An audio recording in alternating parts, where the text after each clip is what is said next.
normalmente este viaje? Ya, estupendamente. Me he quedado con las ganas del espagueti. Bien. Bueno, y para lo demás bien, ¿no? Bien, bien. ¿Y tú qué, Nay? Pues nada, y aparte de la... A mí mi espagueti y mi huevo. Y lo limpia que se dan, Me encanta. ¿Y Rosa, qué pasa? ¿Ya cómo Mira, te yo la aparte de pasas? la agresión que he sufrido, ¿Una agresión cómo? una agresión física. Ah, tenemos ahí la foto para demostrarlo, ¿verdad? Por lo demás todo perfecto. ¿Y quién ha sido el agresor? No lo sé, no tengo yo que ver bien la foto. Hay uno A ver de... quién fue. ¿Tiene cara de escocés? ¿Tiene cara de escocés? No de escocío, de No escocés. quiero yo hablar sin saber y sin cerciorarme yo de quién es así. Yo no quiero hacer falso testimonio. ¿Y usted qué opina, Pepe? Muy bien, muy bien. Del gobierno no quiero saber nada, pero que... Muy bien, compañía fantástica, fin de semana a tope. A tope. Contentísimo. Vamos a ver aquí la Cani, que es lo que opina. Canija, habla.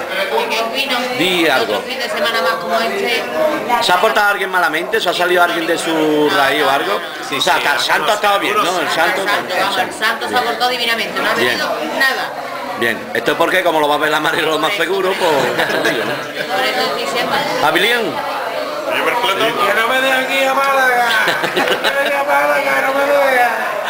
¿Y tú qué dices, Paco? Hostia, Paco, que tiene el trasluz, échate para acá que tiene el trasluz. Aparte que era un jugado, pues bien.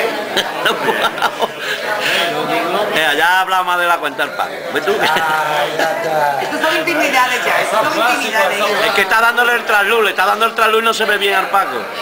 Bueno, Francis, ¿podéis tú algo, hija?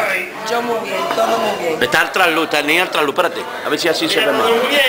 Nos ha faltado una Ah, sí, ahora. Yo no voy con esta gente más en ningún lado. Yo no me junto con esta gente. ¿Tampoco? Yo tampoco me junto. Quizás porque este tío es un sinvergonzón. Este tiene la culpa. ¿Quién, este? Pepe, ¿tú qué dices de lo que dicen de ti, hijo? Pero vamos a ver, si yo estaba aquí sentado y veía que ustedes habían estado aquí a la vera mía. Tú eres chico, yo soy. Yo no conozco de nada. La verdad que el Pepe dice la verdad, que aquí estaba él solo y no hemos sentado a ver.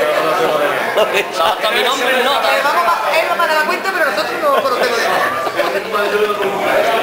Sí, hombre, claro.